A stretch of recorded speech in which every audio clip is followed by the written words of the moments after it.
Shalom. और एक बार प्रभु यीशु मसीह के महान और सामर्थी नाम से आप सब लोगों को मैं आज के आशीष और अनुग्रह के वचन के लिए मैं धन्यवाद देता हूं।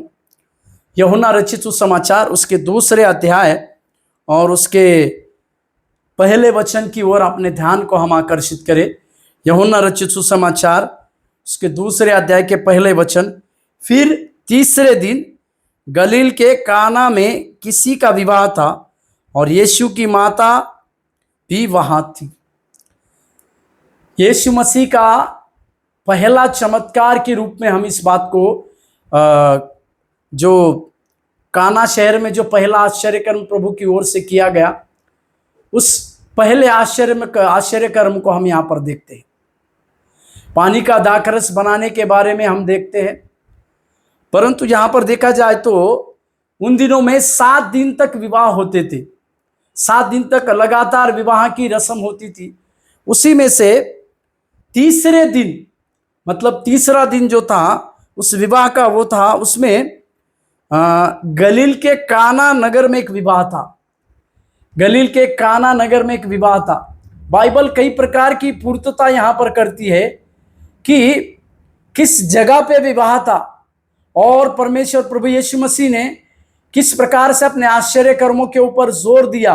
कौन जगह, किस जगह पे ऊपर प्रभु यीशु मसीह ने अपने आश्चर्य कर्मों को किया, इन सारी बातों का वर्णन पवित्र शास्त्र हमें सफाई से करते हुए हम देखते हैं। या गलील के काना नगर में परमेश्वर ने एक आश्चर्य कर्म को किया, पानी के दाखरस को।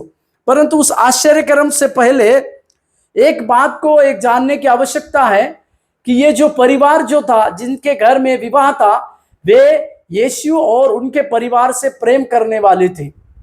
इसी के लिए उन्होंने बड़े प्रेम से यीशु और उनकी माता को इस विवाह के लिए निमंत्रण दिया और उनका निमंत्रण को स्वीकार कर प्रभु यीशु मसीह और उनकी माता इस विवाह में चले आए।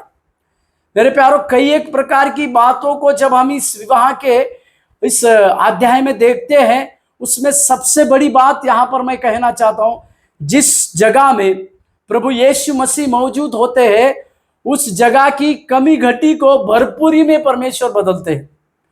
जिस जगह पे आप लज्जित होने वाले होते हैं, उस जगह पे परमेश्वर आपको दुगना आदर को देते हैं। ये इस काना विवाह का एक अद्भुत कार्य है। वहां पर प्रभु यीशु मसीह ने पानी का दाखरस बदला। ये बात हमें इसके ऊपर जोर देती है कि यीशु मसीह इसी प्रकार से जो उस यीशु मसीह को अपने हृदय में स्थान देंगे, ऐसे सारे लोगों के जीवन को बदल देंगे।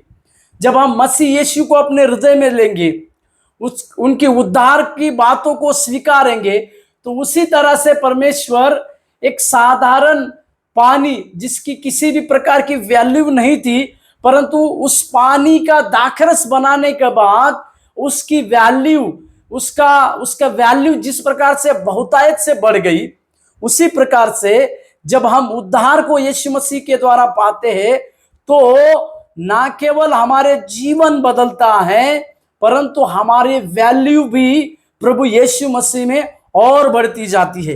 इसी के लिए इस सवेरे के समय में हमारे जीवन को बदलने वाले और हमारे जीवन को बहुतायत से वैल्यू को लाने वाले परमेश्वर की ओर देखें और अपने जीवन की शुरुआत करें। प्रभु आपको आशीष देने पाए। धन्यवाद।